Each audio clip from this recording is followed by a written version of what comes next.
extend a very warm welcome to the Smart Manufacturing in Automotive Summit 23 presented by Rockwell Automation. This summit aims to provide innovation, insights and strategies for professional development to executives from the automotive manufacturing value chain, including OEMs, Tier 1, Tier 2 and battery manufacturers across different functions like operations, design, engineering, supply chain, quality and so on.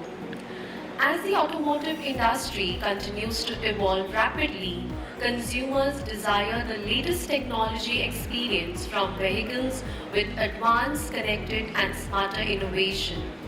That is exactly what our industry speakers will talk about today.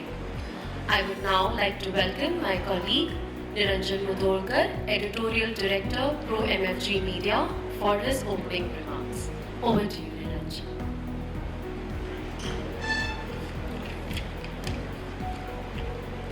Thank you, Ramya. Good morning and a warm welcome from my behalf as well. It's good to see all of you here gathered for this Smart Manufacturing in Automotive Summit. Any sufficiently advanced technology is indistinguishable from magic. That's what Arthur Clarke said once. We are here to not just experience that magic called as technology, but also to demystify it, thanks to our partners, Rockwell Automation. This world that is going through different things like convergence of OT, IT, what we very sufficiently term as digital transformation, is changing this world, changing this industry, changing our lives. How that is going to happen in the automotive industry specifically, that is what we are going to discuss here today. With those few words, I'd like to invite Mr. Arvind Kakuru, Director, Rockwell Automation, for his welcome address. A quick few lines about Dr. Kakuru. Mr. Kakuru, he leads the end user OEM, EPC and industry business segments for Rockwell Automation in India as well as South Asia. He is responsible for executing the country strategy to achieve business goals for all the segments by industry verticals, regions and the business segments. He comes with 25 plus years of experience, and prior to working with Rockwell, he was working with various divisions of GE. Over to you, Mr. Kakuru.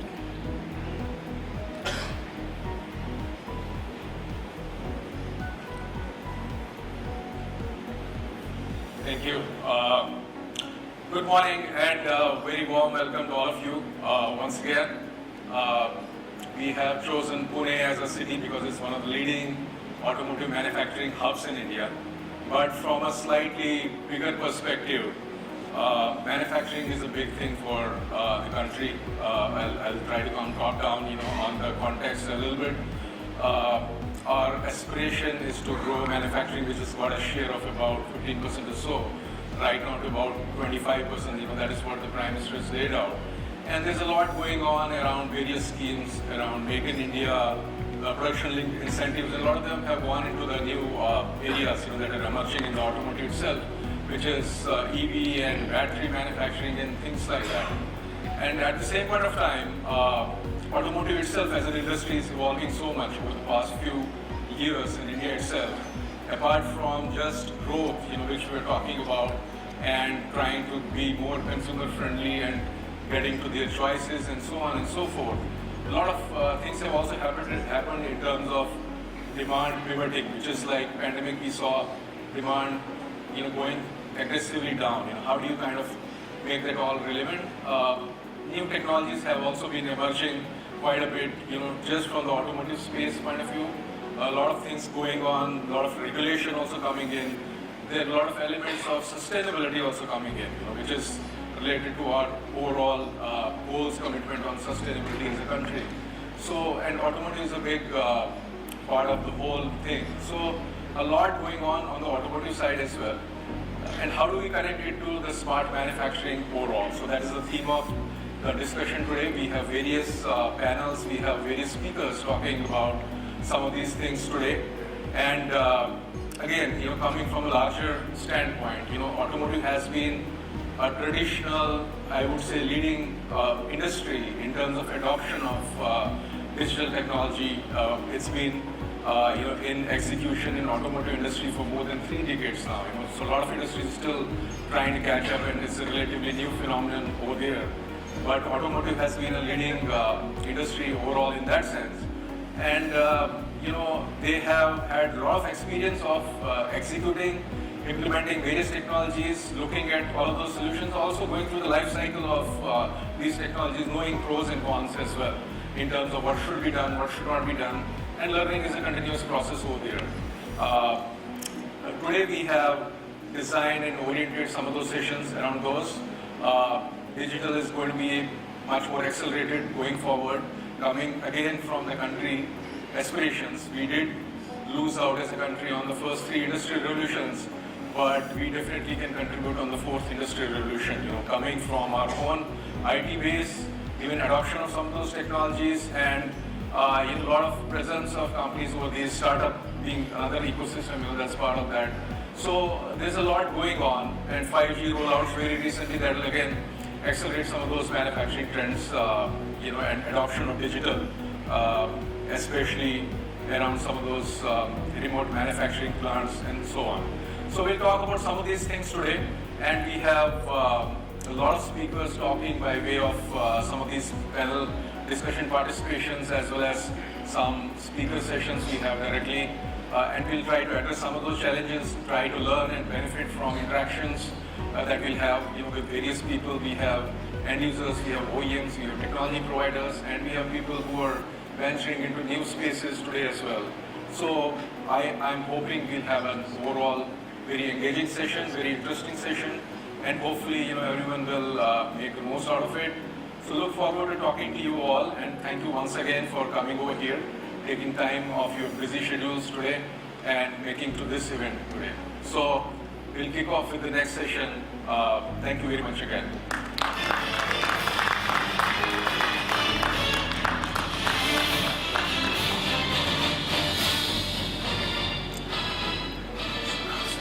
Thank you, Mr. Kakru, for setting the context for today's summit. It is time for the highlight of the summit, the keynote address. Let me invite on stage Mr. Vivek Sharma. A brief introduction about our keynote speaker. Mr. Sharma is the Senior Vice President and Head Central Manufacturing Engineering Automotive Sector from Mahindra Group. Mr. Sharma, an IIT Roorkee pass out, has 30 years of experience in manufacturing sector. He has been working with Mahindra & Mahindra since the last 17 plus years. Prior to Mahindra, he was working with Maruti Suzuki for 12 years. Welcoming Mr. Vivek Sharma.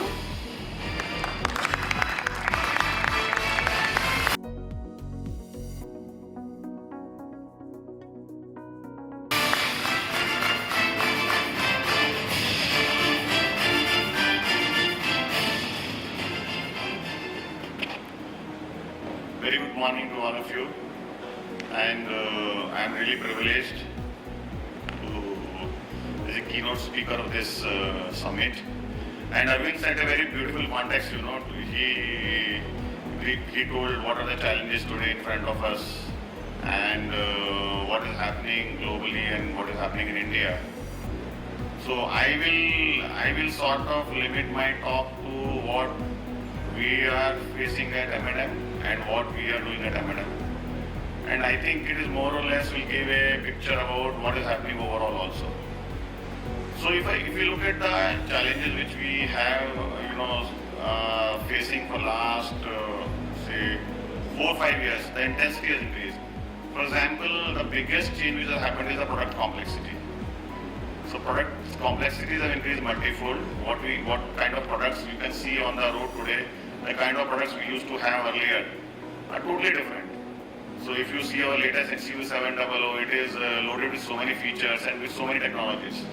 This car, which is we are rolling out cars which are 5-star, 4-star in safety. A lot of new features in those cars, and all those things are making, and the life cycle of the products are reducing, right? For example, earlier we used to have one product for 10 years, 12 years. Today we have to have maybe some refresh or maybe some, or a new product coming in very short. So life cycles are reducing. And now with EV coming into picture, the complexities are further increased, wherein we have now in terms of powertrain, now the battery powertrain is coming into the picture, and the car is becoming like a computer. So if you look at the future car, now the cars which are going to come in the market in the next 4-5 years, they will be mini computers. So you can do everything what you can do in a computer over there. So so that is how the whole automotive industry landscape is changing. So this is one of the major thing which is happening. Now if you look at this is one point. Then the next point is, as I mentioned, time to market. So one is the product life cycle, other is the time to market. So we conceptualize something today. If we don't have it in the market in the next 2 years, 2.5 years, then we lose its context and the relevance. So we have to shorten the product development lead times, manufacturing, facility, installation time, all those kind of things has to happen in a very small time period. Earlier people used to launch cars in 60 months, now we have to launch maybe in 3 years. So that is how this is changing. Then if you look at the manufacturing as a plant, so demand, one is the demand side. So demand side customer is wanting configurable products. So they are looking at that I should be able to, like a Domino's pizza, you say put this cheese, put this topping and all those kind of things. So that way people are looking at, why can't I get this? So you are giving me this model, this has this feature, no, but I don't want this one, but I want the other one. So so that is how the demand landscape is changing. On the other hand, so if you look at the supply chain landscape, we all know what we are undergoing for last 3 years since pandemic. So there are so many challenges on the supply chain. There are so many challenges on the international logistics. So if you look at it, earlier we had a supplier. So X supplier, we used to know only X supplier, right? He is supplying us a part. Now we have to track what are his tier 1s, what are his tier 2s, from where he is getting the material, because at the end of that we are seeing that I have 5 suppliers. At the end of the day, there is one supplier who is sort of a tier 1 or tier 2 to all these 5, and from there the bottleneck is happening. So that is how the complexity of the entire supply chain has increased in last 3-4 years. So all this, now looking at a plant, so plant, there are various excellence functions in the plant. Say press shop is there, body shop is there, paint shop is there, vehicle assembly shops is there. So the integration of those is still, why we say we are all connected plant, but still I would say integration of these shops, excellence, center of work excellence are still not well connected, still as on date. There's still wide gap. Looking at still we use lot of papers, still we are using lot of Excel for managing many things today also. And how do we predict, we are using such advanced equipments now. How do we predict the health of the equipment? How do we monitor health of the equipment? So, for example, we have a press line of Schuler, wherein predictive maintenance is so important, right? Because they are very the feeder which supplies the part from one station to another station.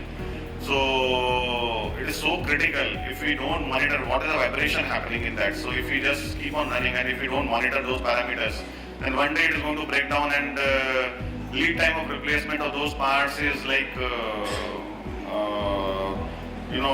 Schuler will say I will supply in 12 months. So we have to predict all those kind of things. And our own supply chain. So we have multiple plants. So we are making products in one plant, but It is supported by other plants in terms of many things. For example, our aggregates are coming from different plants. So all those kind of integrations in terms of scheduling. Then we look at the whole, how do I optimize my plant cost? So I have to look at all the parameters, including energy, including how do I schedule inside the plant, how do I become more, how do I increase my productivity. All those things are, need to get, need to get onto one platform. So that is what I believe the smart manufacturing is. And I was reading some article, one of my colleagues sent the article, wherein Elon Musk was saying, manufacturing is highly underrated. So while we are rating today product as a very, very, in every organization we say product is the key driver, but he said no, that is not the case. So he was taking some examples of whatever developments he is doing, other than Tesla actually. In fact, he was talking about those examples. And what is it? The manufacturing systems are very, very important today. So I think manufacturing systems, when we talk about manufacturing systems, how do I, like product life cycles are reducing, how do I plan my manufacturing systems to deliver products at such a short product life cycle? All those things, I also need to plan a smart manufacturing system.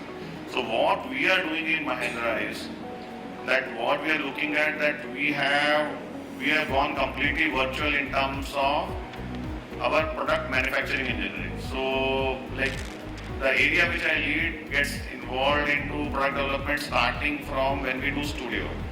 So from studio itself we are using digital tools and we are using various simulation tools to upfront predict what can happen.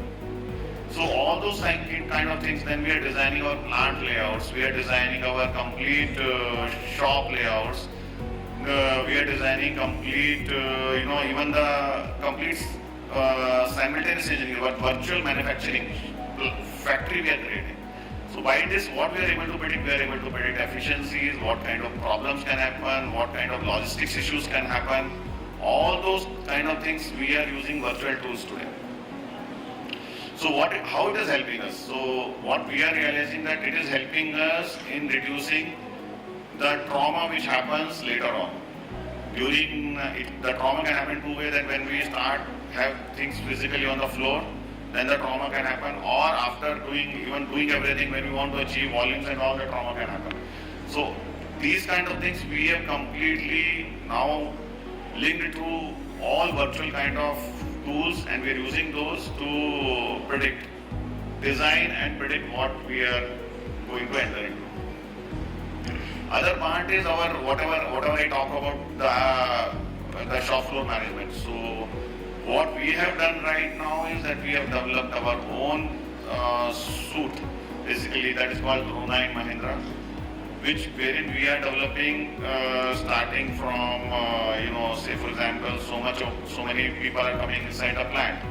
So the guy comes and where he is supposed to work. So he will immediately come to know automatically. We have skill sets available with us, where he can work, which area he is expert. So we have dexterity levels already defined. There is a master available. Every person has a dexterity level. So he immediately, the system by its own intelligence decide that this person should work today on this station. And after that, if there is a absenteeism, 15% absenteeism, so how it has to be managed, so that relooping can, again you can run the algorithm and you can find out how to manage the production today, where which person can move. So starting from that, the entire shop floor we are linking through, starting from press shop scheduling to paint shop scheduling, body shop scheduling, and predicting quality at every stage.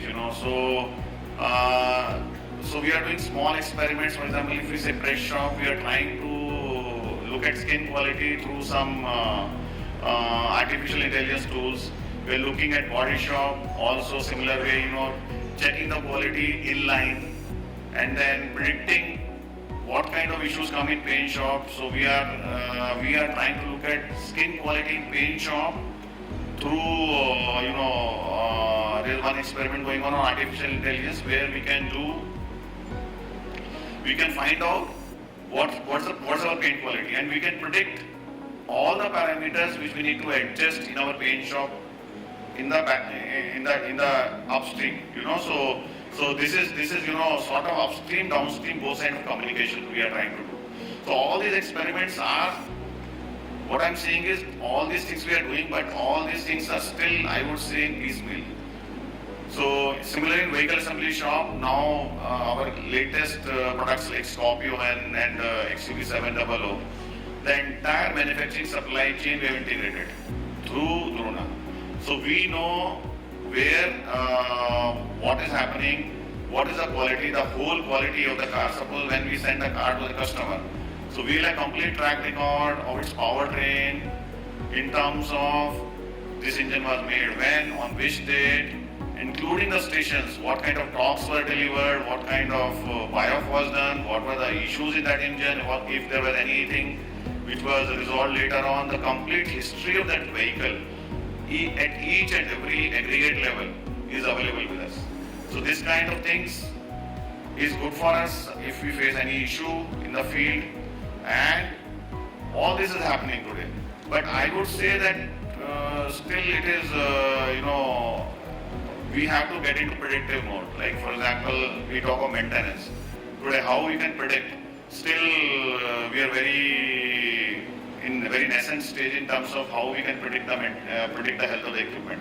So that is what I think their artificial intelligence, using all this smart intelligence, whatever today we talk about AI/ML, all these things has to get into and help us.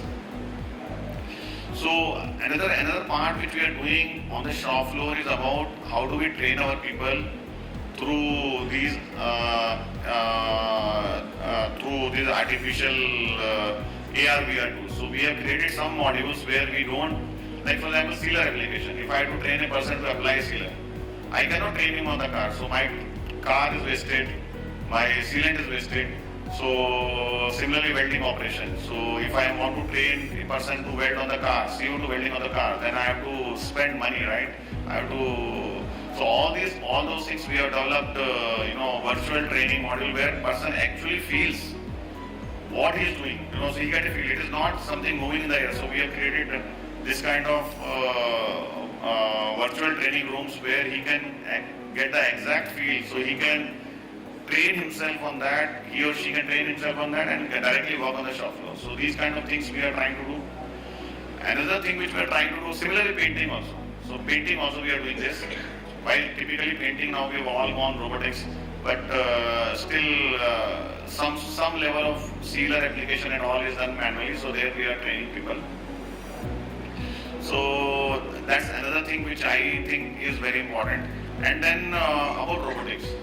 So coming to robotics. So today when we are talking about our shop floor, what's our challenge? Our challenge is that our plants are limited. We have a limited footprint. How do we include new products in those footprints? We cannot keep on creating new shops, new greenfield plants. It is not viable. So what we have to create is a flexible manufacturing system. So what we are trying to do, just to give an example, what we have done actually, I will give some examples. For example, today we make Scorpio and on the same line as Bolero Neo. All, if you look at the cars, they are totally different. There is no commonality, whether you talk of the platform, whether you talk of the body shell, whether you talk about the vehicle assembly parts, it's totally different. There is no commonality. But we are making those cars on the same line. So earlier we had a body shop in which we used to make Bolero Neo. On the same line, we have integrated we have transformed the complete system to smart systems, all flexible systems. On the same line, now we are making Scorpio Neo, and Bolero Neo. Similarly, if you look at XUV700, you must have heard of KUV100, which we have stopped making in India. We are still exporting it. We don't sell it in India. We have good export market. We don't sell in India. On the same line, the size of KUV100 car was only 3.8 meter, while XUV700 is 4.5 meter. But it is made on the same line. Similarly, now we are going to make our electric car also on the same line. And what we are trying to do in a footprint, how do we make our systems flexible, modular, so that we can produce maybe on single line we can make 4 or 5 products. And it is happening across the chain. If you talk about engine, if you talk about transmissions, if you talk about our new battery powertrains, so everywhere we are looking at flexible manufacturing.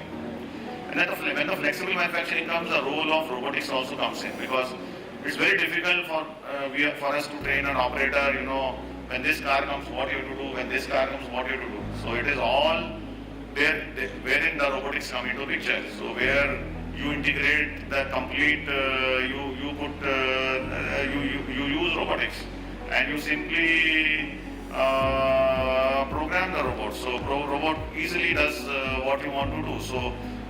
So we are now, all of you must be aware that we have rolled out a plan which was revealed to the world on 15th of August about our electric vehicle manufacturing strategy. So as of now, we are planning to make all those 5 different vehicles on the same line. So it will happen in the same shop, and if you look at the vehicles, they are totally different. So that is how I think the relevance and the importance of smart manufacturing is coming in. Otherwise, if you make 5 different lines and you have to invest on footprint, money, then the people, energy, everything becomes multifold. So I don't know how I am doing on time. So is there any timer going on? No? 5 minutes? It's okay. So that is how we are looking at, and we have another aspect. So as Arvind mentioned, how the demand pivoting has happened in automotive industry. So today, in every automotive company has a big waiting list today. So like I had planned X capacity for a particular product. Now the demand is 2X. So I have 2 options. I put another plant for making that 2X capacity, or I do in the same footprint, I deliver 2X capacity, wherein already I am making 3 products. So now we are undergoing a project wherein we are increasing the capacity of our products, XUV700, Scorpio and Thar, where we have a huge demand, huge waiting list, and we are almost going to 2X capacity in the same footprint. So what we are doing? We are enabling it through automation, because everything else is fixed. So we are looking at, how do we, for example, on one station, how do I put 50 or 60 robots to work? Earlier our benchmark was say 5-6 robots on a single station. All those 16 robots have to communicate to each other, what this person is, what this robot is doing, what this robot is doing. So all these kind of things are delivering us higher productivity, while putting us a challenge to plan properly in terms of how do we simulate better, how do we enable it on the line, how do we prove it on the line. So this is how I am seeing automotive industry landscape changing.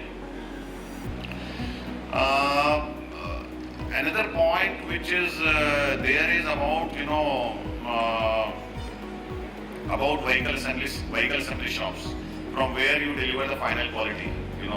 So what we have done that in our latest products, that we are monitoring the complete quality in every station.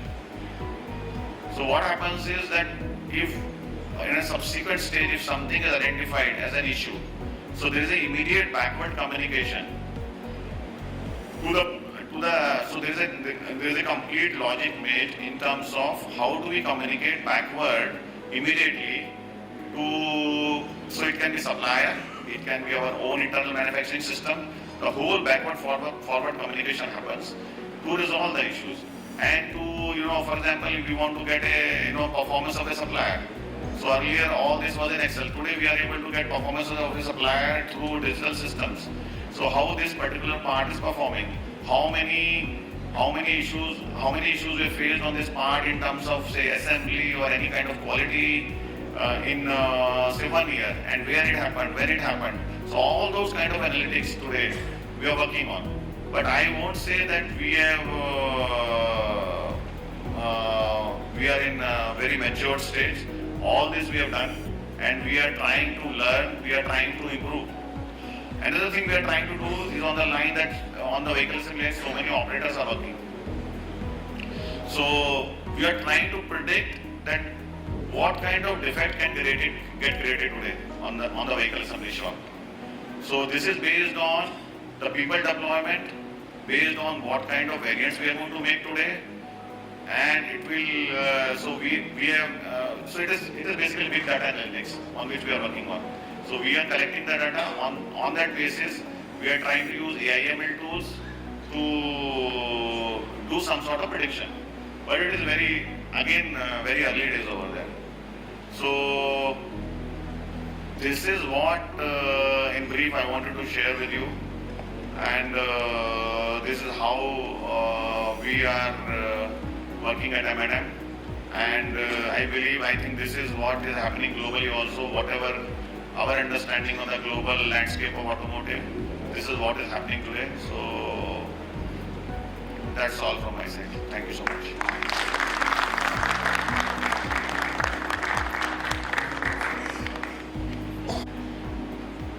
Thank you so much, Mr. Sharma.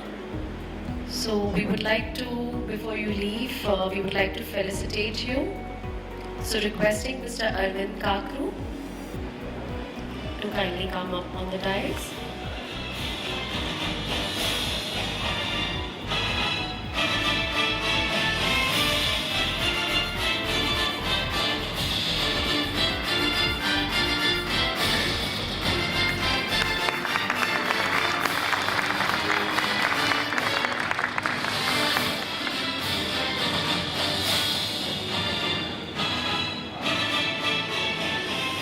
Thank you, Mr. Sharma. Thank you, Mr. Kakru. Now is the time for the first panel discussion of the day. This panel will talk about manufacturing, operations and quality.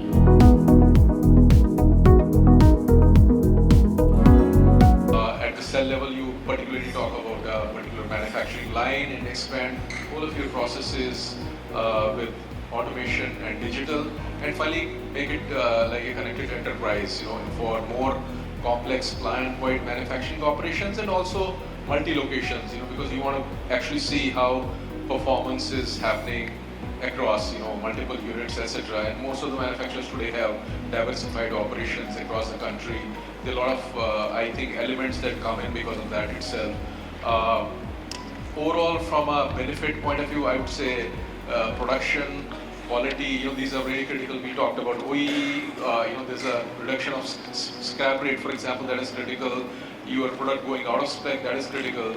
There's an element of safety as well, not just machine safety or people safety part of it, but even from compliance point of view, track and trace is really critical to track actually in case of recalls. That is no longer a global phenomenon. We are now seeing in India also in automotive, people have started recalling products or cars, because that has a wider implication. They're all tied to the top line or the bottom line of a company finally. So it's very critical to see how your connection, how your production, and to some extent even suppliers and customers are connected to the extent you can, because it's all very critical, and making time to market is really critical as well. So that's one more element that comes in. We're used to a world pre-pandemic where we used to walk into a car showroom and come out with a car.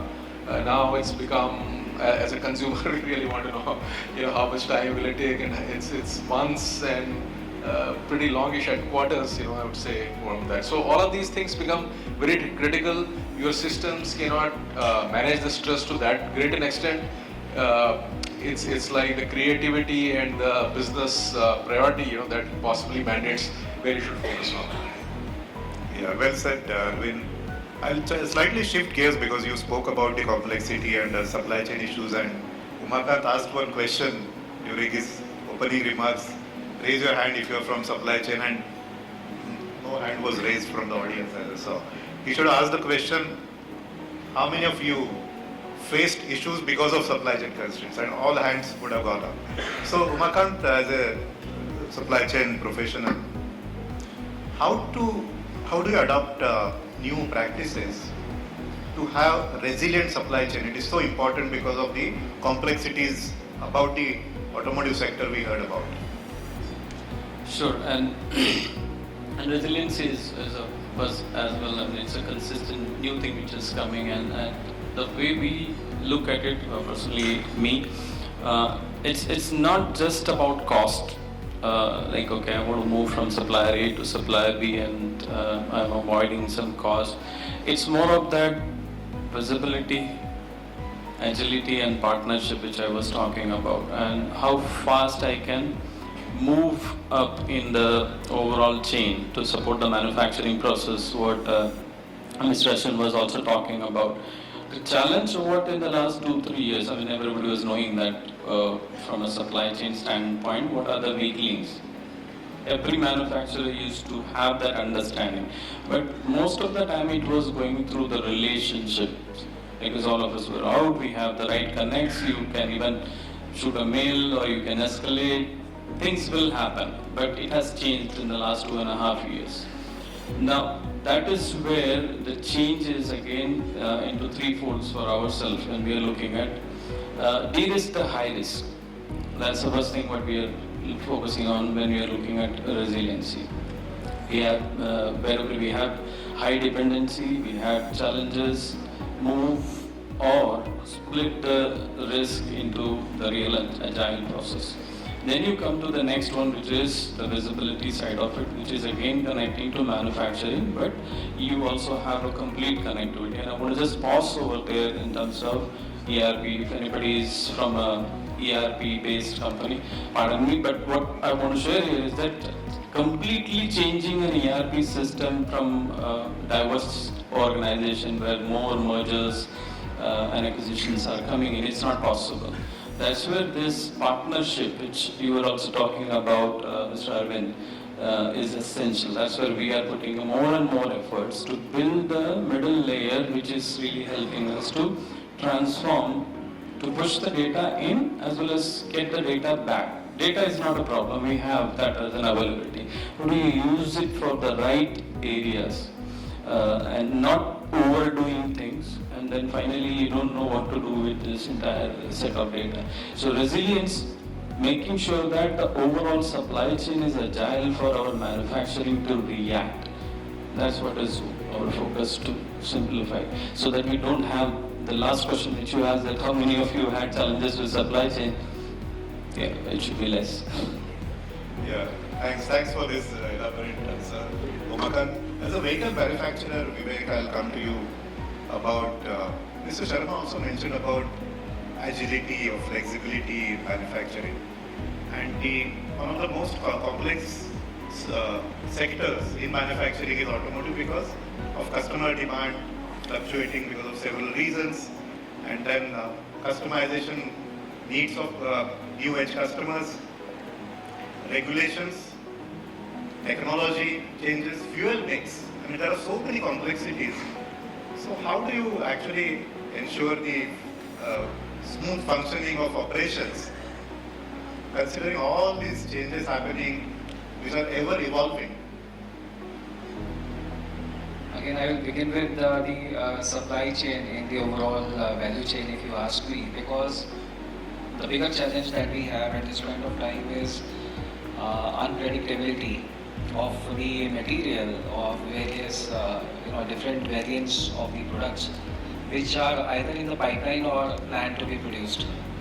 So usually it's a 12 hours cycle from the time a car gets its name in a body shop till the time it gets out of the production lines as a vehicle. So flexibility perspective, I would say, if I look at the manufacturing side of it, considering that the sustainable material supply is there as per the production schedule, if I split it up into different stages of automotive manufacturing, the worst affected area is the vehicle assembly line or the engine assembly line. Just because usually the complexity in terms of variants is much less in the body shops and in paint shop as such, because if I talk about body shops, they may have some panels getting changed, and in these times with the highly automated body shops in which largely all the activities besides loading of the part is done by the robots, and the kind of controls that we have in the system to make sure that the wrong part, even if it is fed inside, the robot would say no, you put the wrong part in. So it is pretty much taken care of. Same way in paint shop also, complexity is pretty less. When it comes to the vehicle assembly, that is where the challenge starts.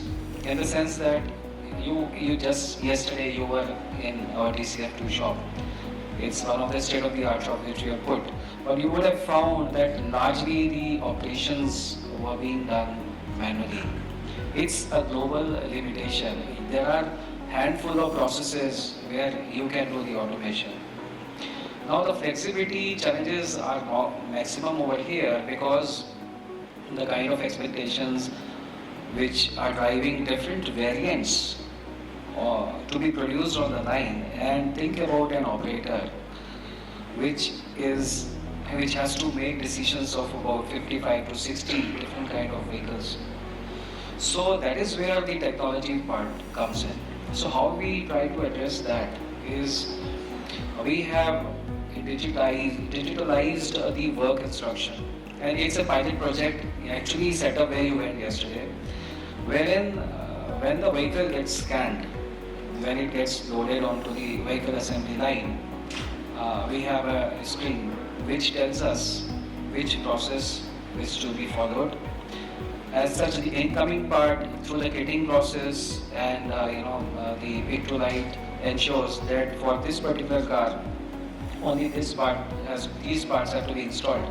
So this sort of takes away the decision making from the operator who's doing the vehicle assembly. Add to that the interlocks that we have into our production lines, in the sense if you put a wrong part, if you scan a wrong part for this particular car which is on the station, the conveyor will stop. So that is where the technology plays a role to make sure that you are doing a good, right built-in quality in producing the vehicles. And the next part that we have deployed, which is required to be done, is in the machines, in the sense that when you do the scanning, for example, it's very critical to put the right transmission oil. Now we have a same station where gasoline, diesel, automatic transmission of different products, and each variant has a different kind of oil going into the transmission. Just think about it if the wrong one goes in. So that is where, if there was a challenge, I can recollect one of the experience which I had in MG, wherein there was nothing that we could do in terms of error proofing. So that's where we could find a contrast in terms of some number at the top of the drums which was supplied with the oil, and that's where they deployed a vision camera system, so that we had some contrast in place. So technology is definitely required to simplify the processes which are done by the operators on the line, because it's very, very complex. So these are some of the technologies that we have been doing. Now another challenge of flexibility which is there to us in the large variation in terms of the features that we have. So loading of each process stations with the same amount of work time. Either I have a non-regulated time for one few variants, or I have overload. So this is another challenge which we have to face. And then it's actually part of life, and that's where we try to optimize. We don't have to look at digitalization, or we have to use a common sense to make sure that the work is distributed properly and we get the maximum out of the lines. Last point is on to the new features like ADAS, which are the in thing in our customer expectations in the country, wherein it is again a work in progress, and we are trying to maximize the use of technology to make sure that the customer, when he drives a car on the road, For example, the feature like automatic emergency braking, in which if some object comes in front of you, the vehicle has to stop on its own without driver doing anything. Now, how do you simulate in the production line? You cannot drive a vehicle and let somebody come in front of you. So how to do that? So that's where we put the technology. We convert test into the calibration. And that's where we make sure that we create a simulation in our software program that it simulates in a different way, that if the test has to be done, in situation arises, the vehicle feature would perform effectively. So these are few things which are ongoing, and we are also learning, we are also developing. Probably next time when we meet up, I'll have something more to share with you on the use of technology. Yeah. Absolutely, yeah. It's evolving very fast, and Mr. Shastri, I would come to you on the. You mentioned about simulation and AR, VR, and these kind of technologies. So, in your experience at Auto Components, various subsidiaries, how are you implementing these new technologies? The terms are like AI, ML, artificial intelligence, machine learning, virtual reality, augmented reality. If you could share quickly your experience on this. As I said before, there's some amount of confusion regarding AI, ML and automation, mechanization, low-cost automation, etc. I think rather than holding on to the grammar, it's going to be a little longer explanation, okay? Holding on to grammar, let's go back to basics. If we talk about productivity, there are some wonderful productivity indicators that we are having. OEE, world known indicator. Labor efficiency, indicator from the time we have come into the industrial world. So on and so forth. Yeah? In maintenance, we talk about uptimes, downtimes, mean time between failures, mean time to repair. None of those indicators which you started with from the time you joined the industry or even the college have changed. Those I call in my 2-column list, or let's say 3-column list, my wish list. All these indicators are your wish list. Now therefore, if I look at my wish list and say, okay, is there a solution that is possible today where I, maybe relaxing in my bedroom, can see or know that my factory is working wonderfully well. So real time. So we have added a time element to it, which is real time. Earlier, we would say the next day, or the next week, the next fortnight, or the next month. But now, time has changed its color, and I want to know real time. I always want to know what's happening in my factory. I'm limiting my answer to the factory, but as he rightly pointed out, we have to look at the entire business, right? Entire business, and we can expand that. So in terms of use of AI, ML, virtual reality, etc., just now we spoke about a digital twin. We didn't mention the word digital twin, but we make extraordinary use of digital twins today.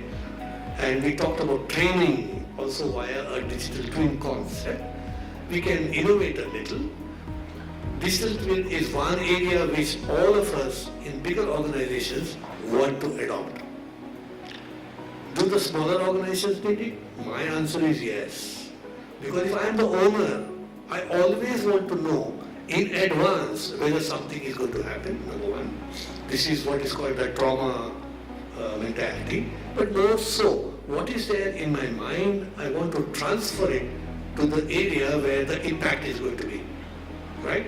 Just look at an owner who's an expert in all the functions. He's an expert in design, finance, manufacturing, logistics, HR, so on and so forth. So all the things that he has got in his head needs to be translated and deployed at the point of impact. This is where wonderful use can be done, because the cost of this equipment, of the various sensors, the cameras, etc., has come down significantly. Very cheap now to do all this, sitting in your house. I'll give you an example. I'm going to roundabout. I'll come back to your question in more structured fashion. You see, now we are talking about exports. Now, China has been exporting for donkey's years. China is number one exporter.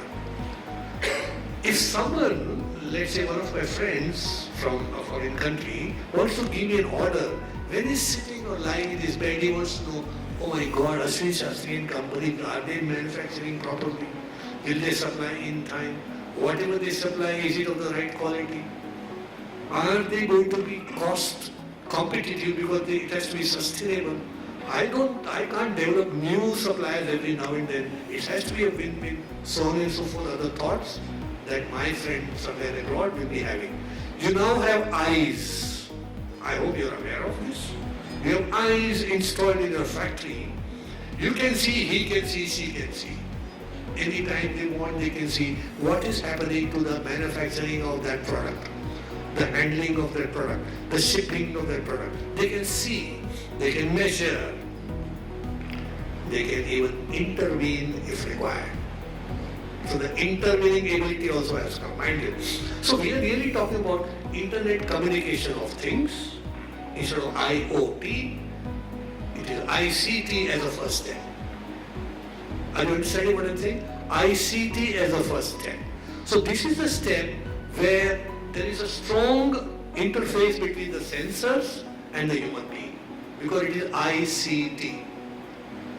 From ICT, as you progress to IoT, the higher level, the number of sensors that are embedded in the manufacturing systems or the software that are embedded in various business processes increase, and your intelligence, your experience, and the experience of your partner who's giving all these things to you, it could be Rockwell Automation, it could be TCS, it could be anyone.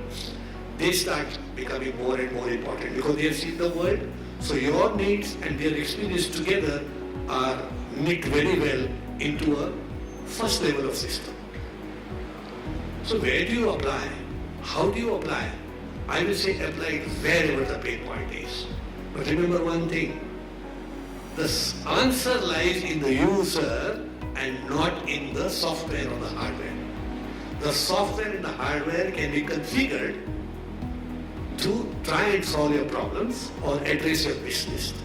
So your problem list and your wish list, both you are the expert, you are the user. It will be different from him and from I to him. We have different needs, different business needs. Realities are different. And the world has so much of experience that strong people like Rockwell, or as I said TCS, and I don't mean only these two companies, they have seen so many customers that they themselves can suggest that this is an area of improvement that is possible because what you always thought you wanted but is not available is available today. Did you get that? What you thought you always wanted but was not possible or not available, and so you did it yourself or through people, is now available. Okay, I can give millions of examples of this.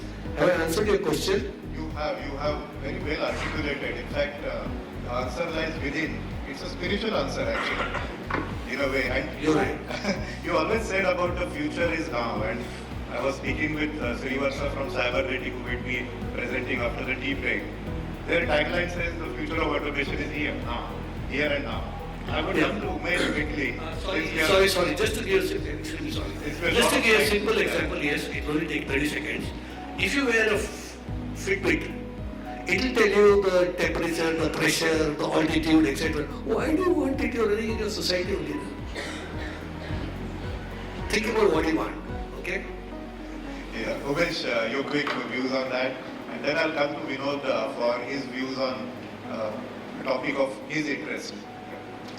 I think Ashwin more so talked about one of the operational aspects. Yes. But let me lay out a little bit of connect of how I look at AI in particular. I'm not going to talk much about the VR part because my experiences and from what I've heard from others is the VR in India at this point in time is much more limited to the training aspect of the business, learning aspect. So on the AI part, let me share with you. Just let me flash back quickly and come back.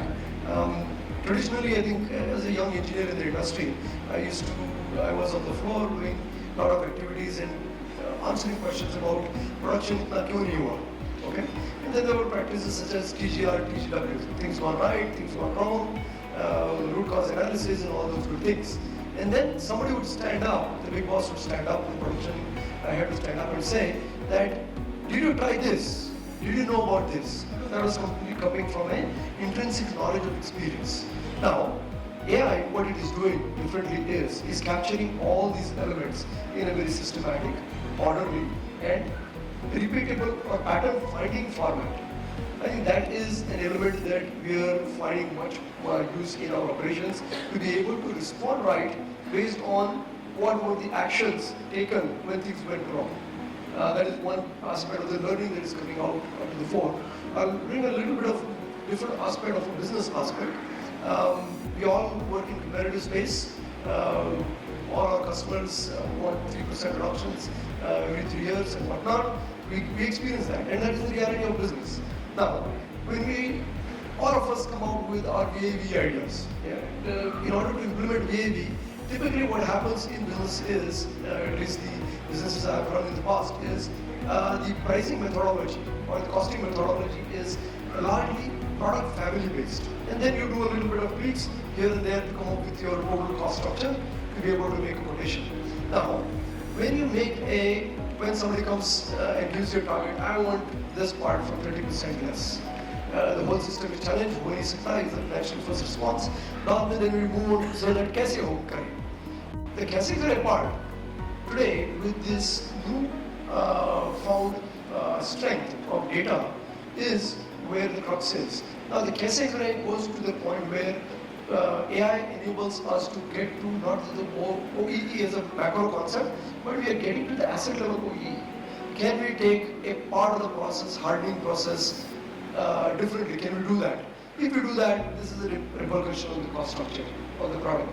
Those are levels where we are being able to get into, to be able to come up with confidence-driven business solutions on the operating floor, connecting to the macro objectives of the business. So I think these are sort of practical ways I look at it, how AI is helping us in business. Yeah, helping the organization business outcomes basically. Yeah.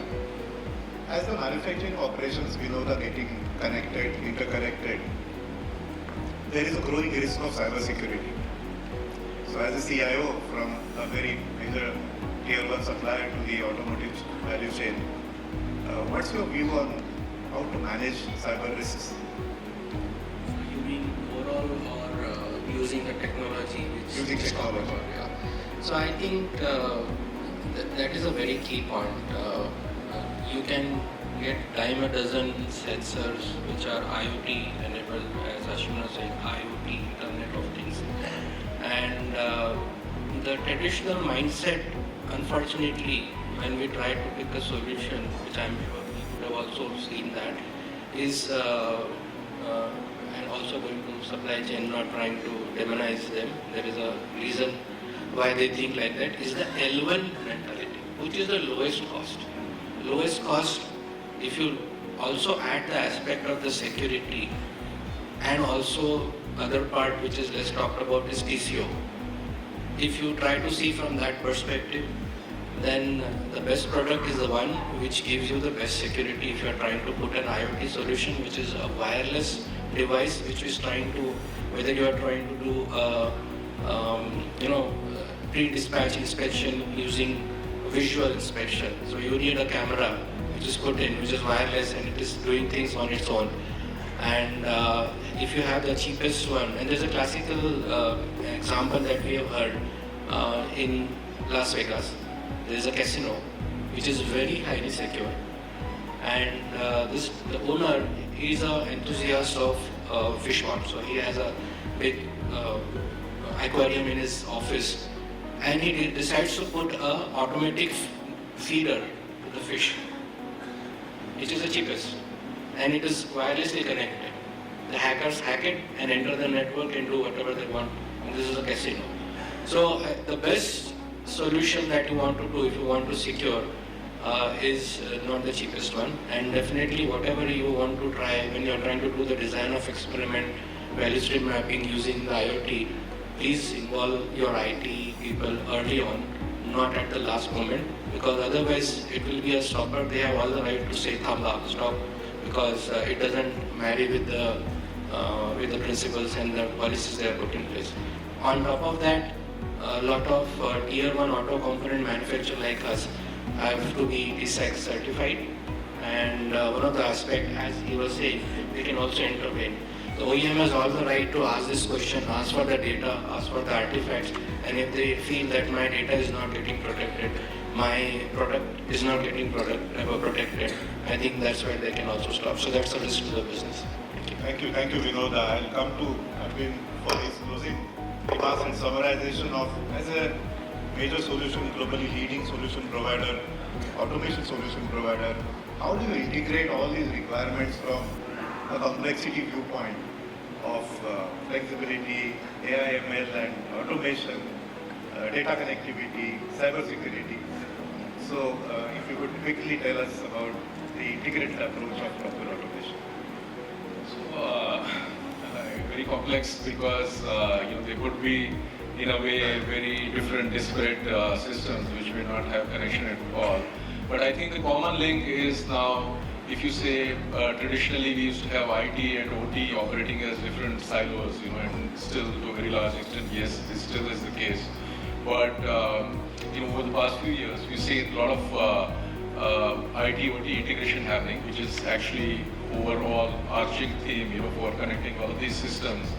And also, there's a big adoption of cloud technology nowadays. I think we used to be very, as a country and industry, used to be very skeptical about it. But over the past few years, a lot of things have accelerated, including some of the corporates itself migrating to cloud. All of their processes, business processes included. And it has its advantages of getting everything together and putting all of those things seamlessly into place and being more secure as well at the same point of time. And all of the systems can coexist and integrate very easily, much more better than you have traditional systems which could be operating in silos and which are very OEM or manufacturer dependent.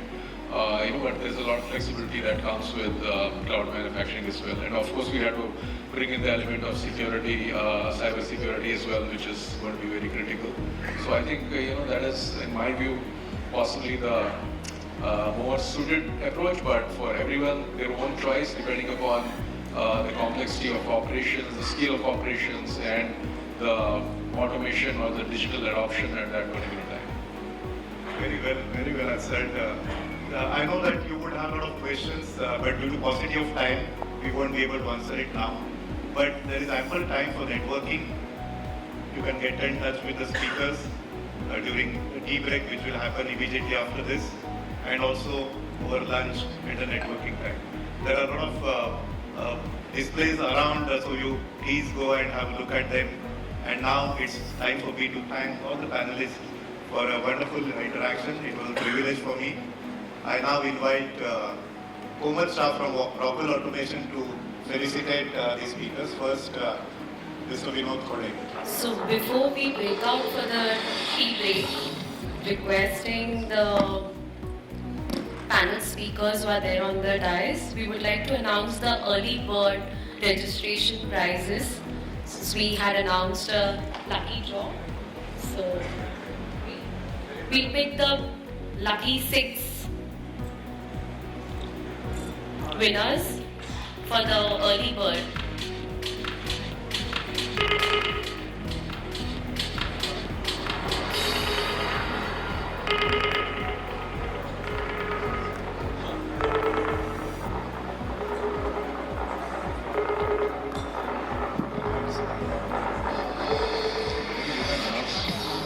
The first lucky winner is Mukul Chaudhary, SKF.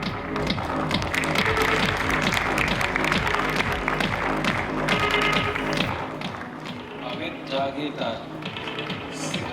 Yes. Yes. And it wasn't fixed, okay? Tushar Ji Pardesi from Ahmedabad. So all the winners, please stay back. We'll hand it over after the session.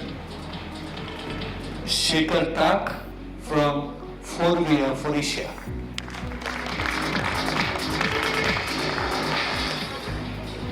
Deepak Tambe from ATS Conveyors India.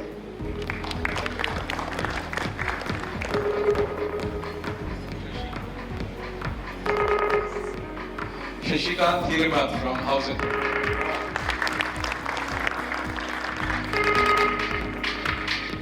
Congratulations to all the winners. Kindly come up onto the dais so that we can have a picture with you all.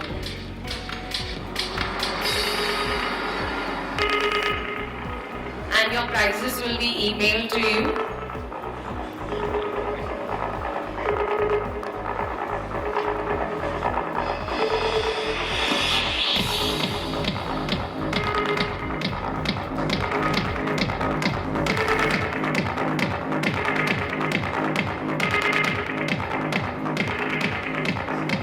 Big round of applause for our lucky draw winners and such an interesting panel discussion. Thank you so much, panel speakers, for joining us. Now, for the first presentation of the summit, let me invite Mr. Srivatsa Mahesh, Business Head, Cybernetic Technology Private Limited. Thank you, Rupal. Good morning, everyone, or good afternoon. So basically, today I'm just going to go about 15 minutes talking about the complexity in EV battery pack assembly lines. So EV battery packs have become sort of a hot topic nowadays, with startups as well as OEMs getting into it. And like Mr. Sharma had earlier talked about, the time to market, the flexibility, the uptime, and the different aspects that are seen in a lot of the other manufacturing processes in a typical automotive industry are now also trying to be translated into the EV battery packs. Just a quick agenda on what I'll go through. A bulk of my time I'll spend in actually what we see as the complexities in OEMs or tier 1 suppliers getting into this sort of sphere of operation, and what we have done to sort of bridge the gap between people who want to get into it and how we are trying to assist them. A quick note on who we are. We are basically a 30-year-old plus company. We do a lot of automation systems for pharmaceutical, chemical, adhesives and automotive. So we've been doing a lot of systems for welding lines, paint shops for the last 18 plus years. Since the EV battery packs came into vogue, we did see a lot of this understanding of clean room technologies, a lot of adhesive technologies come to use, where we could cross-pollinate between different industries to provide a solution which sort of catered to this process, which was not a typical automotive process.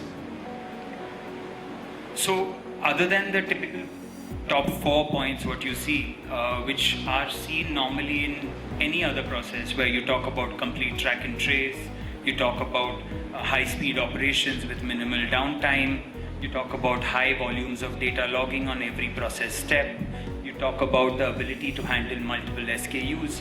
The last point is more relevant for the battery pack. Because the EV industry has grown rapidly since about 2 years, you see a lot of time to market considerations which are critical for the companies to keep in mind.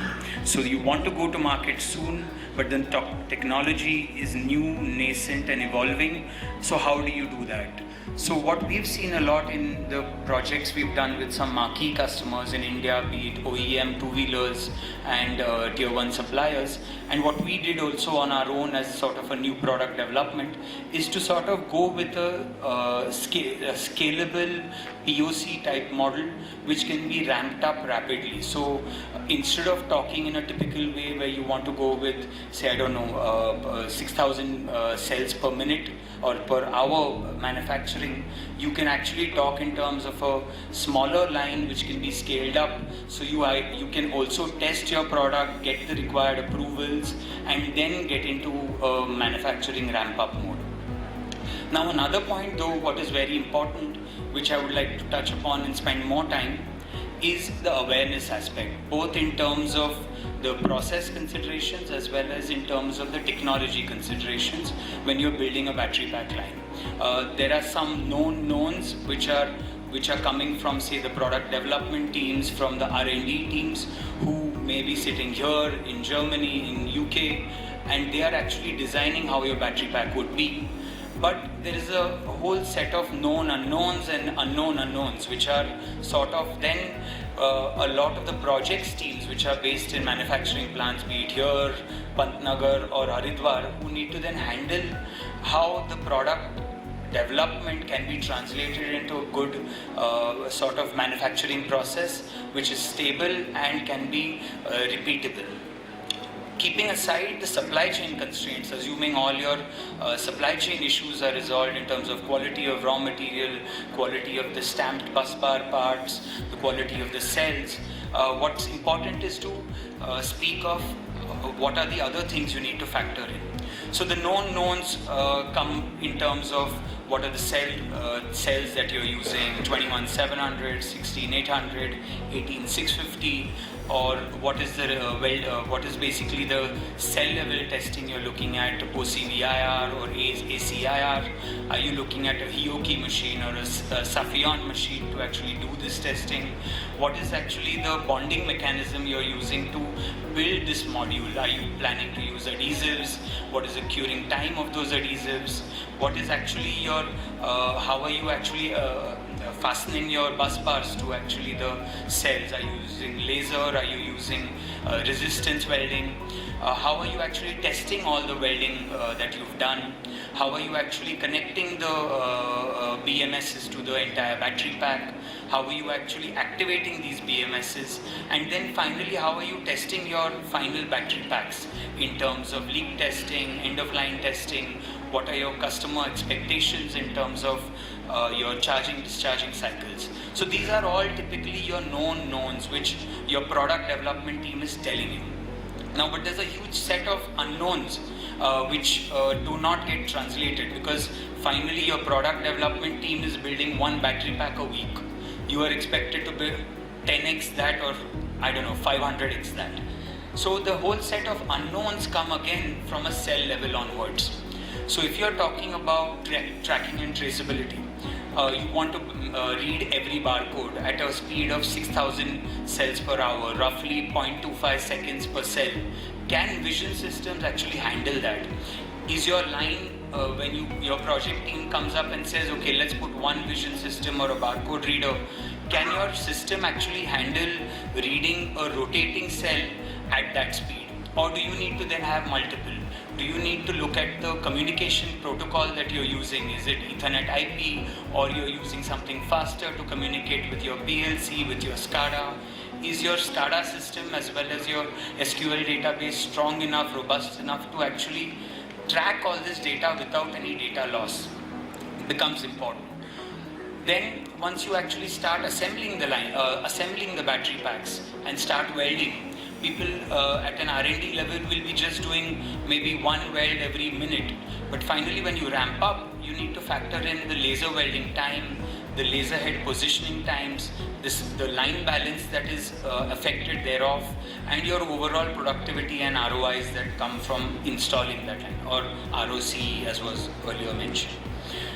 Now comes the data and technology part of it. That is, if you're talking about having all of these data points recorded, having a SCADA system helps, but sometimes if you are actually doing your end-of-line charging cycles, you're measuring about, in a 2-hour cycle, you're measuring every 50 milliseconds. So you're generating about 5 million points per hour or per 2 hours. Your SCADA may not be able to handle it. So then you need to work with, say, MATLAB, Python to actually integrate a lot of data integration. What we have initially seen, there may be many other companies doing this already on their shop floors. We had never earlier in automotive installed a lot of Simulink, MATLAB, LabVIEW based technologies on a production line. But now we are seeing the need to do that to sort of address this technology limitation. Now, addition to that, basically what is very important is to understand when you talk about testing, be it your Hioki testers at the OCVIR or resistance levels, or your ADOR testers. A lot of customers, when they think of actually having these testing, which is mandated by, say, your different, say, AIS norms, are just looking at it as a testing machine, but there's a whole sort of foundation of integration that comes with it in terms of how are you integrating multi-channel, how many channels do you need, why do you need so many channels, how can you optimize the number of channels, how many battery packs do you want to do at a time, because to talk numbers, one tester doesn't cost less than 1 crore.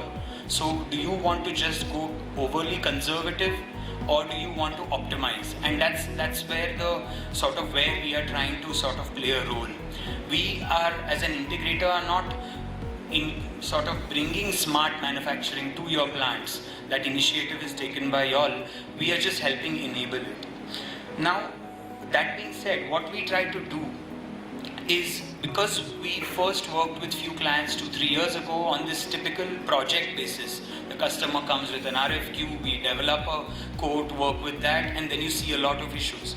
What we did about last year is we actually developed a sort of a standard line. The reason was not to actually sell the line. The reason is to give the projects team a certain starting point.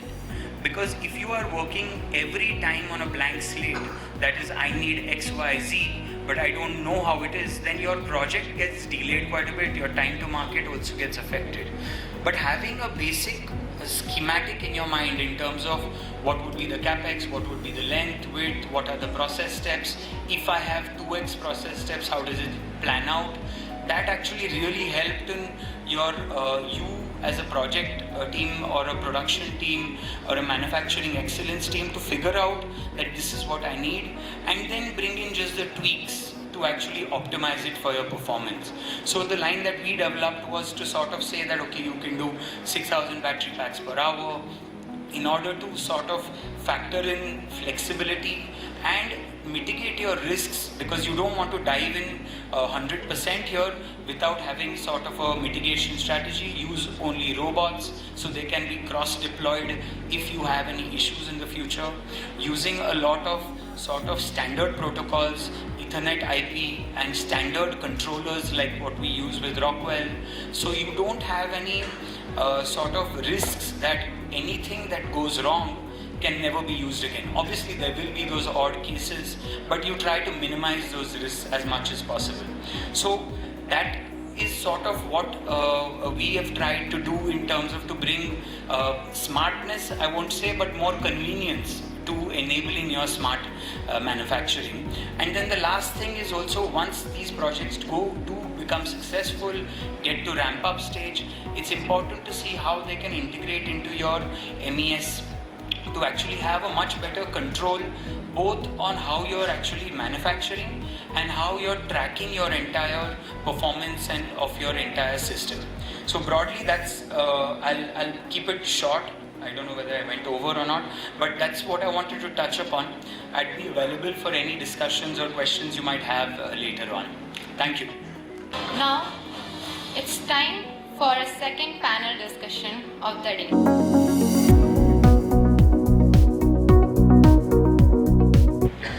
Hello. Thanks a lot for this panel discussion. So first of all, I would like to say good afternoon to everyone, all the people in the audience who has shown interest and has come here to attend this Smart Manufacturing Summit in Automotive. And I also like to once again welcome all the industry leaders and the panelists today for our topic of agility and innovation. So setting up the tone for the next 45 minutes, we will discuss what is going in the manufacturing industry, what are the various digitalization tools which are coming into the manufacturing industry, and how we are implementing them, how it is making our customer life simpler, supplier life simpler, and our life simpler. Okay, so we will discuss on those topics. And to start with, Willy, I would like to first take up the question for you. So we see a lot of digitalization tools in today's world. We almost have a tool in all the functions today.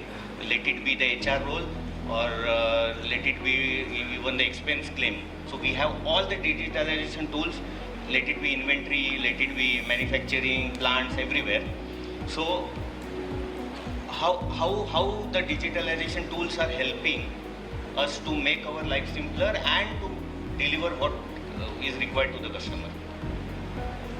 Okay, maybe I. Oh, sorry, it's quite loud. Since I'm an R&D guy all my working life, as you could see, maybe I'm starting from that. Yeah.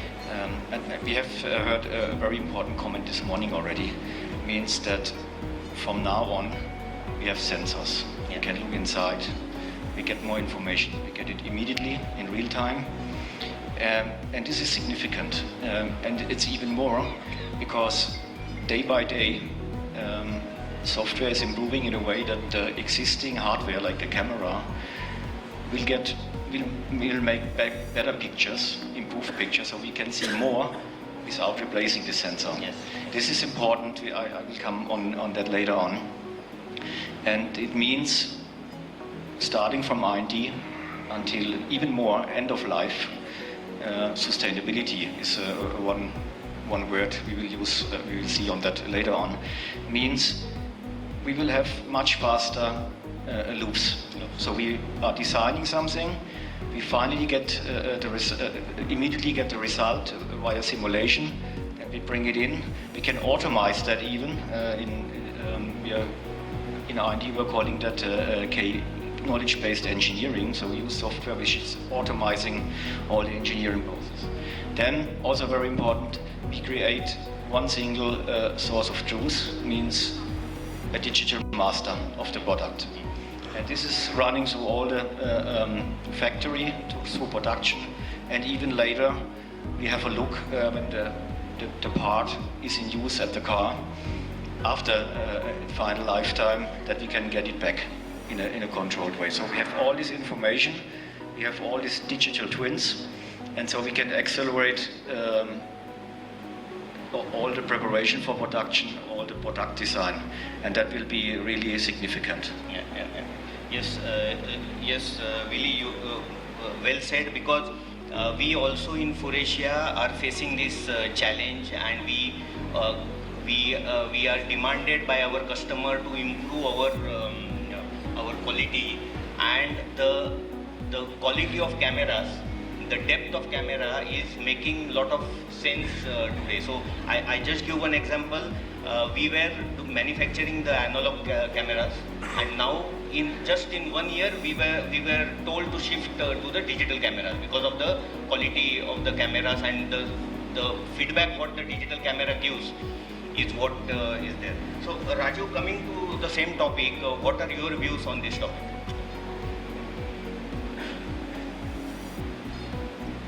Hello. Good afternoon, everyone. So, from the digital point of view, and how it is giving benefit to various stakeholders in the organization as well as outside the organization. So, I consider the 4 pillars integration. So, one is supplier integration, customer integration, employee integration, and the operations integration. So these 4 pillars are basically giving support to the business and connecting with entire supply chain from the outbound point of view and inbound point of view. So from the automation's point of view, of course there are various technologies. When we talk about employee integration, then it's a complete hire to retire cycle.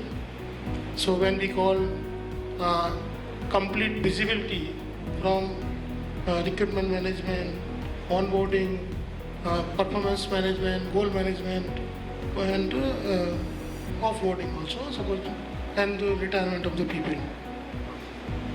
So the digital technology is enabling very decently in this area. So coming to the supply integration point of view, because there is a big ecosystem, especially from the automotive company's perspective, there is a very close integration. So the way we are connected with our customers, the same way we are also connected with our key suppliers. So whatever the transactions are happening electronically with the digital technology, these things are enabled from that EDI form and the portal form and QR code enablement point of view, reduction of that data entries, reduction of that errors, and bringing complete transparency in the system. And customer, of course, without say, because this is a very close chain from the integration point of view, it is there. And under this, and from the operations point of view, like IIoT, Industry 4.0, digital manufacturing, and smart manufacturing concepts are there, which are supporting to the organizations, bringing a lot of visibility and supporting the efficiencies and performance of the organization. So these are the certain points. Thanks Raju. Taking it further, Ajit, you are into the implementation part of various digitalization tools, and what are the challenges basically you face during implementation of the digitalization tool, and how we can improve the ROI of these investments? Okay, first, good afternoon to all, and I have a big challenge here. I am on the same panel where one of my key stakeholders is asking a question. So I have to play a very cautious role here when I need to speak. Basically, any digitization we talk about, the challenge comes of a change management. And you need to be agile to handle it. Because every time you bring out any change, which is good for an organization perspective, there are some negative points towards it. And to manage the stakeholders' expectations on a change management is the most critical thing to handle. And we need to be smart. I know we are coming from a manufacturing background and an industry which is still not so digital savvy, even though we wish to. But the people are getting used to a digitization, and thanks to COVID, now everyone knows how to handle smartphones and all. So when you are bringing digitization, it should be quick fixed and quick to response. Those days has gone when I will have 10-15 fields to be filled in, all those things needs to be done, then we will look at it. Is no more. We need quick minimum things to be updated and things needs to be moved. Whether it's in manufacturing, whether it's in R&D, anywhere and everywhere, those things needs to be very quick, and that's where the agility comes into picture. And those days also gone. When I started my career, we used to talk about Big Bang. We will implement ERP in a one go, all 10 modules, 15, 12 modules, or a PLM with all these things has gone. Now you need to come up in an agile manner, phased manner, introduce one functionality, look at the success, parallelly build second, parallelly build third, fourth, and if there are any course corrections required, come back and correct it. So these are very key aspects and challenges which we will have to build it while doing this. And definitely the major stakeholders question is on ROI. And ROI comes up, at least in manufacturing and design, gets run through either the demand of a customer or the legal demand.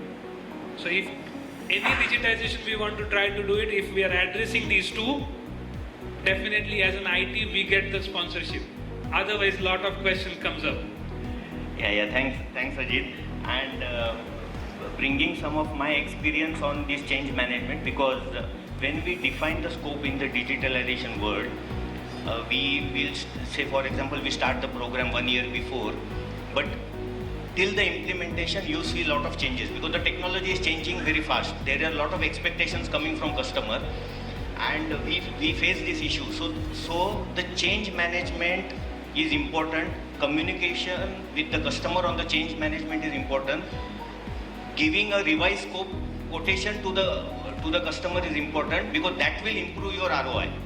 Because we can't just keep on adding things because it is simple. अरे ये software में करने में क्या जाता है? So it is not like this. It is hell lot of people who are working behind, and you need to upgrade those skills for this change, because we understand the customer is also in the state of the same situation, but we have to ensure that we are not creating problems for ourselves and to the customer. So Neville, your views on this topic? So being involved in two lighthouse projects, two important points was touch is change management, which becomes a major hurdle, and then modular and scalable approach, But my views is we need to look it as a comprehensive thing. Usually we say, okay, we just start a digitization by a small or a area which is a low-hanging fruit and then move forward. But I feel that a comprehensive look has to be given to a digitization approach, where your platform, right, what kind of platform you have. It might be you start small, but you need to think big. And whatever your choice of platform when you're starting small should be capable of delivering that big picture. That is one area. Second area, I think the partner. Most of the time when you say digital, we talk about electronics, software, all that stuff. But domain becomes very, very important. So when you're choosing a partner, that time, apart from technology, domain capability has to be with the partner, then only the business KPIs can be delivered. So these are two things I feel are the most important when also we talk about digital. Next question, Neville, to you only. Today, how can we utilize the data? There is a lot of data available, and we see that data is still not completely captured, but we need to ensure that this data is used to accelerate the digital transformation in connected plant to remain competitive. So how can we make or start collecting this data to make to be used for future? So I think 70% of our digital projects have failed there because data is not coming, or else lot of data is coming and I'm not able to contextualize it properly. So first we should have a clear data acquisition and data management strategy. That becomes the most important part of it. Unfortunately, we are in the world where plants are has been going for decades now, where no one thought about the data. Right? So a lot of legacy systems are there where few they don't even are in a position to create data. Right? And this is one of the reasons I was talking about also when you're doing a choice of platform. That is where we also have to see how agnostic your platform is. So how whether it's capable of taking all kind of data. Especially when we are talking on the IT side, we mostly refer with one animal, that is Ethernet. When we go to an OT side, there are a lot of animals. And probably from Rockwell point of view, we had earlier two, which is device net and control net. So, and then a lot of such protocols are there. So a platform which should have ability to connect, to all the data. And once you have that data, then a lot of things can be done. Since morning we are talking about digital twin, how it helps in streamlining your processes, getting out maximum output out of it. We talk about integrating it with your supply chain so that demand-driven manufacturing can be done. And what connected cars have done? We are talking about EV. Connected ecosystem and connected plants are going to be standard. Right? So that makes data very powerful, and that is where we need to see how we can actually get right data. Yeah. Then for your organization, how data plays important role? See, we are basically a material handling equipment manufacturer company, and we have been supplying our solutions to starting with the OEMs and spread across tier 1 suppliers, restricted to tier 1 as of today. So to begin with this particular issue,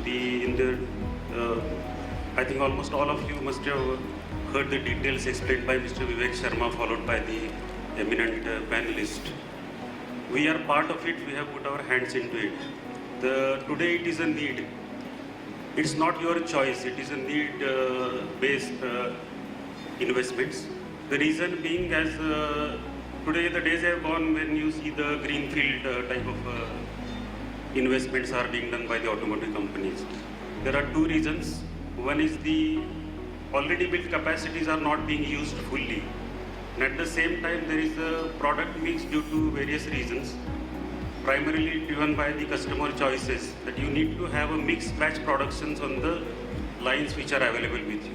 This is the need of the hour. Whether you like it or not, you have to go through this process.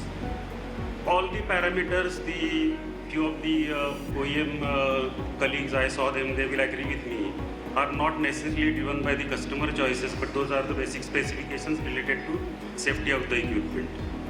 So that makes it compulsory for you to have the reliable system in place, which will ensure that all these safety precautions have been taken care, mistake proofing is taken care, and all this product mix is driven with the very high JPS demands, which today the wherein we are working mostly is the increasing the JPS, that is called as a jobs per hour or the car per hour, trucks per hour. If today the line is running with the, for example, 40-50 jobs per hour, people are looking for how I can make 70 or 75 jobs in the same capacity, in the same environment. That's how our job as well becomes critical, that we do not have a choice than to adapt all these systems.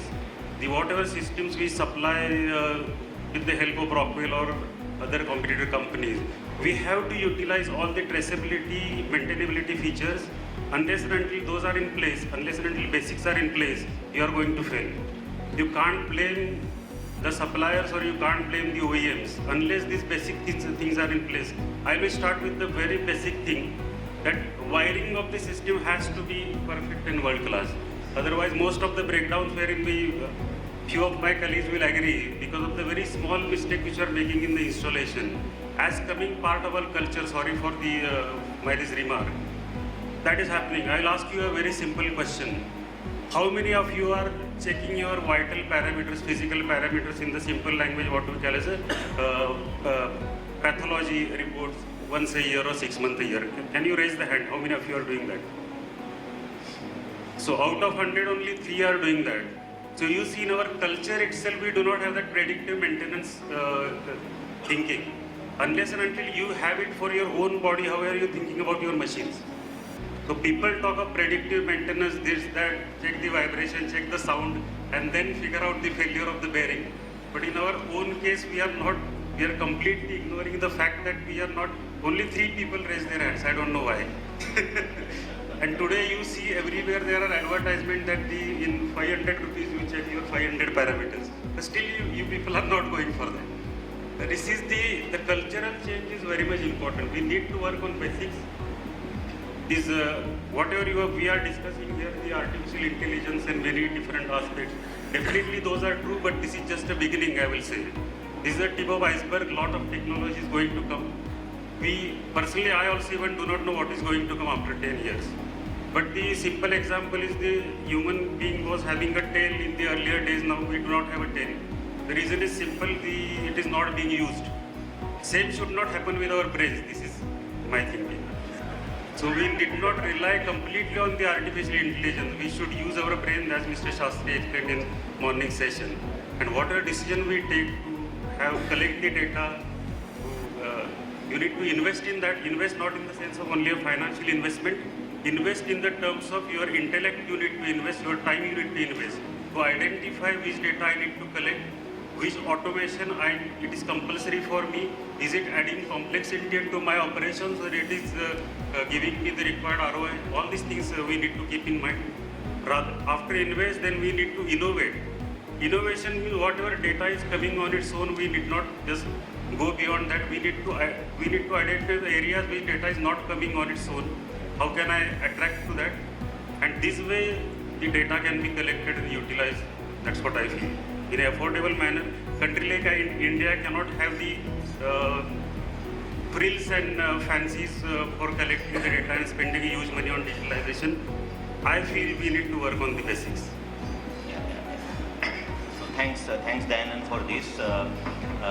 Today, the Indian manufacturing industry is going through this turbulence, but we still have to do a lot with our operators and to train our operators to adopt these changes. because that is the first thing, because they are going to use that, and we are going to train them. Or thanks to smartphone, at least people are used to smartphones, and now they are at least trying the same way to learn the other things. So Raju, coming to the next question, how IT and OT through automation during helping the industry for implementation. So being a tier 1 supplier, how it is helping your organization? So it is helping in many ways. So one, from the internal visibility point of view. Second is to support customer supply chain. So as we all know that there is a connected car, connected vehicle, even in two-wheelers there are a lot of connectivity coming into picture, and even the two-wheelers are giving navigation system and various other information. With the electric vehicle incorporation, there is also understanding of how the battery is managed, how the battery management is working, what is the fuel, battery charging capacity and things. So this is all coming from the back-end ecosystem from the supplier side, because they are manufacturing components, okay, and they are building that capability which are fitting in the vehicle, going to the OEM, and from OEM to the end customer. So ultimately it's a complete supply chain which is working in tandem. So from the IT/OT integration point of view, of course the traditional name was MES, SCADA and various things. Now the new name with the advanced technology enablement is IIoT Industry 4.0. Of course IIoT is one portion of the entire Industry 4.0 framework. But from the internal understanding point of view, when it is being enabled in the organization, it can give what is happening at the shop floor, at various operations and at each and every machine, and how my machines are performing.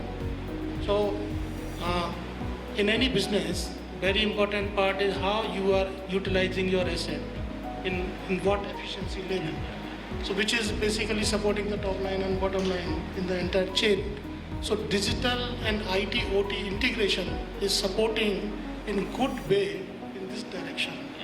So people can understand what is my uptime, what is my downtime. If it is down, then what could be the reason of this downtime, and if there is a parallel set of machines doing the same job, and if one machine is productivity high and the other machine productivity is low, and the data can give a lot of analysis and the food for thought why other machine productivity is low while the same job is running.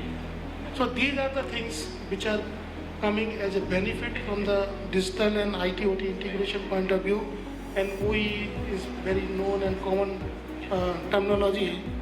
So the immediate benefit from the IT/OT integration from the internal monitoring perspective is the real-time monitoring, OE, downtime analysis, performance analysis, productivity analysis, and fulfilling the customer demand as a part of the customer centricity, because customers are also demanding what are the process parameters for that. Okay, because they are demanding, because the end customer and consumer is also linked with them. Why we have connected car or connected vehicles. So I would like to make a point here when we are talking about IT and OT. Probably see with digitization, a lot of things have fallen into IT's lap, where on the OT side also network has to be looked at. But probably we look at the OT network also from the IT side, and that is one important thing we should look at, that these are two different worlds, and these two different worlds has to converge if I have to go digital. And the approach has to be a little different, because on the IT side we are more event based or transaction based. On the OT side it is real time based, and then one transaction going off on the OT side, you lose most of it. So the approach also has to be there little differently when we are handling on the OT side, the OT network, but connectivity part of it. Thanks, Naval. Will you want to add? I also have a comment. We all think just connect the things and done. And sometimes we should have a closer look on the nature. Yeah. If the nature comes up with a tree, it starts with the center. Divides and finally we have the leaves. What we did with digitization, we started with the leaves. Now we are connecting them and try to bring them to the center. And that's the problem. There are so many different data formats. Every single supplier of equipment has different data format. Yeah. And we are also using KI tools, but the problem is in the first loop, it's just standardization of data formats, nothing else. So we are far away from complete digitization because we need to solve that problem. One solution could be that we are creating data pools, share data, and everybody is excluding this data he needs for his business case. And this is still a long way to go. There are first initiatives starting now, which are R&D related more or less for new business models in general. But we need to learn that the differentiation point is not the data format, it's the function. And as long as this is not solved finally, we will stock in further digitization. Yeah.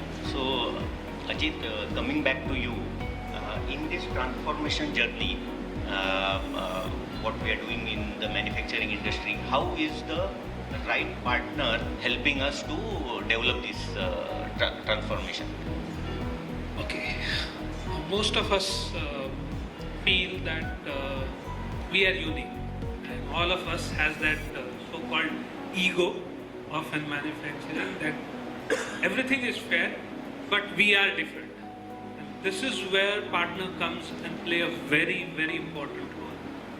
When you try to select any technology, any product, whether it's manufacturing, whether it's engineering, you try to see a product which is having best cases already implemented into the similar industry, having good experience and success stories in our industry. That becomes our selection criteria when purchase order is to be placed. But when it comes to implementation, we go by that ego saying that we are unique. We need the partner who can breach the balance between this ego and the industries. Because why we want standard products, or why we choose standard products for an industry segment, is to adopt the best practices, is to make our process more efficient, more effective. And I still remember long back I have read one statement saying that if we atomize or digitize any inefficient process, it becomes worse than what it was. And this is the role a technology partner plays, who can come back and say, I understand you have the uniqueness, but this is what industry practice talks about. And can you modify, can you change your process to make it suitable for or adopting the best practices to make it more efficient, effective, and giving you a return on investment. So that's one part of it.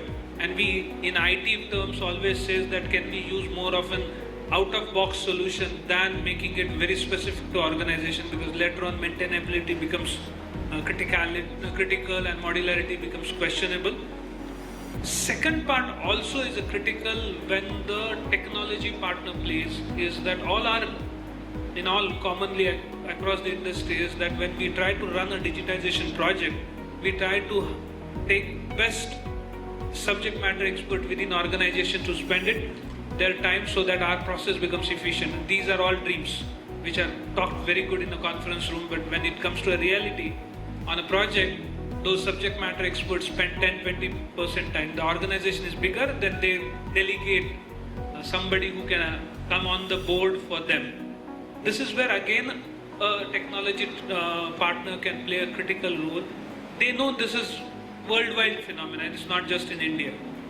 How they can leverage that 10-20% time of a subject matter expert or a process owner or a key process managers to extract the real sense of an organization's expectations.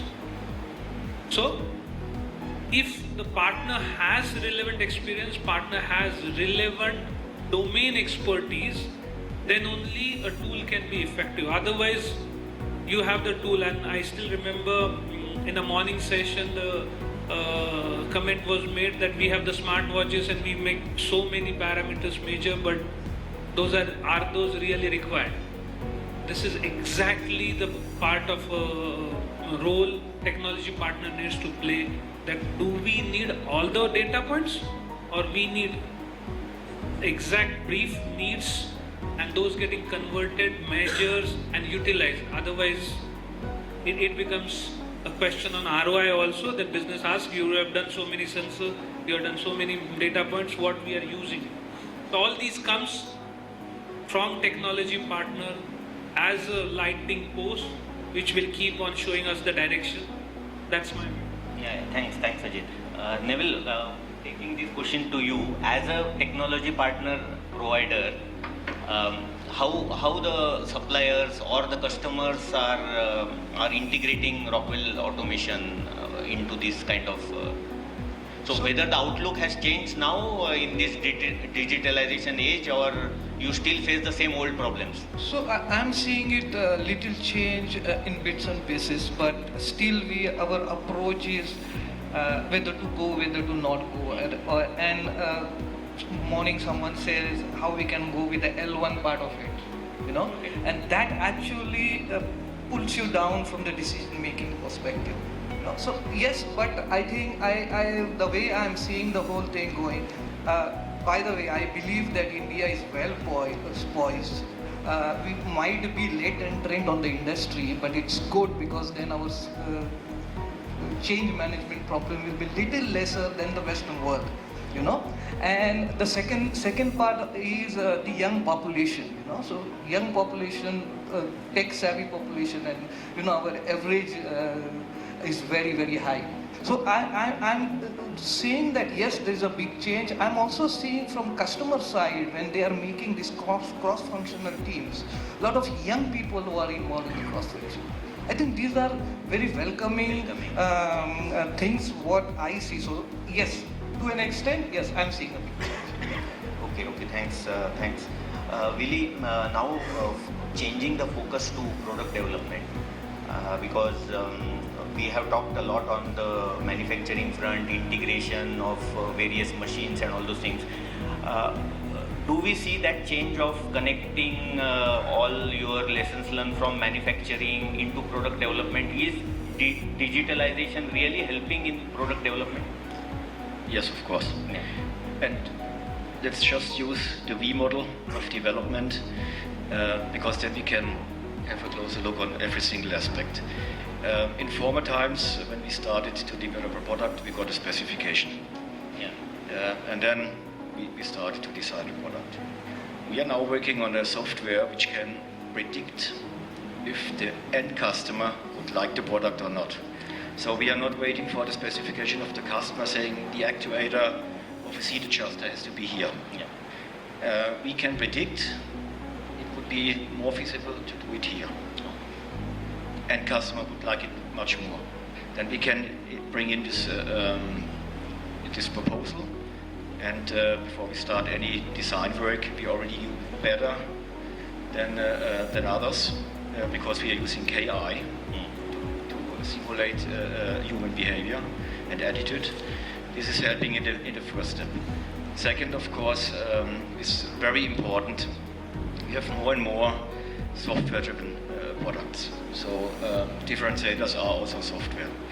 And before you start designing something, you need to make sure whether you deliver a function via software or still via mechanical or mechanical-electrical solutions. I'm talking about architectures. So then the second thing is the platform. In former times, we just started the design following the specification, and so on. And then it's coming to data management. So when we finally start to create a product, today we make CAD in R&D. In many cases, still a printout or a file, and then industrial engineering is using that. So we need to have a single source of truth, as I said already. Means the original data produced by R&D will run through the whole factory. Means industrial engineering takes that, is then creating the line layouts also by simulation. This is much faster now, because just imagine in former times the optimization loop of a production line was from one order to the other. So create something, you sold it, then you get the next order and you had some ideas because of the former contract, optimize it. It's just a picture. I know it's not black and white, but in general that's the situation. Today you can simulate this line, so you get all the data you get. You can run hundreds of optimization loops within some hours. If you have to find a result, and then you go on. So, and so on. Also, I already told that we still have facing problem with completely different data formats. For example, when we have a line in Rose, maybe with 10 stations, we have 10 different data formats. Collecting is one thing, but using them is the other thing. So there are still some challenges in front of us. And then I'm coming to the next, and this will also influence the industry. After we produce the part, the observation in the field. Because now we can communicate back, means our component can tell us, I'm soon running out of order, or other things which we are using already. We get information how big is the number of cycles of one of our window regulator motors during lifetime. This is very useful information that will have an influence on products. And all this, which went for decades in the past, is now working in minutes or in days or whatever, much faster. And this is really important thing, means all this optimization is more or less given automatically. Coming back then to sustainability, I told you this is also influencing us. Because today we live from selling millions of components. Sustainability will require that we are not bringing in new raw material to reduce cars. This is a division. Maybe in 50 years we are approaching that.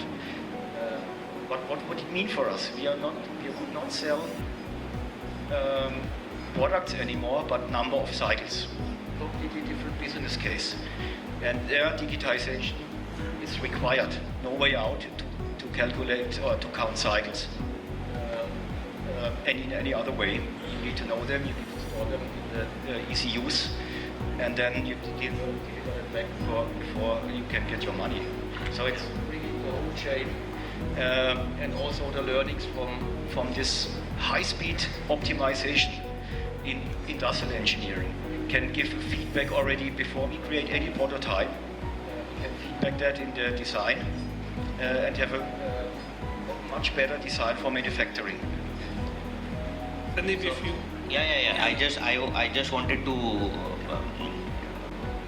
say, Ajit, from your point of view, for product development, whether digitalization is helping the process of product development.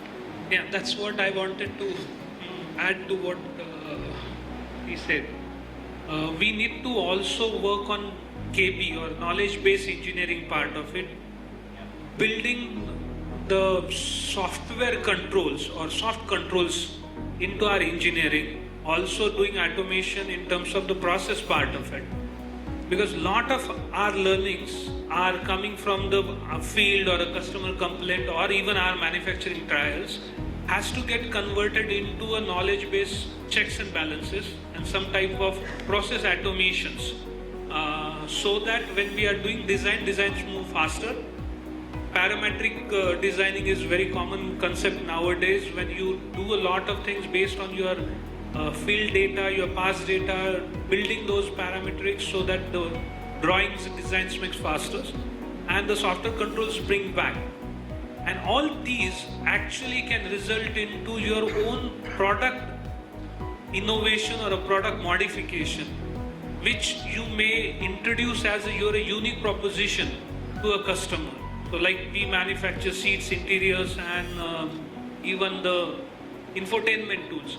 Unless we bring our own knowledge-based experience into a product and give it as an offer to our customer, when I'm talking more from a tier 1 part of it because we are into that, we will not able to improve our stake into a market of the highly competitive things. And as she was saying, we are in India late entrant into this field, and very specifically automotive automotive OEM comes with their set of suppliers also. And if we want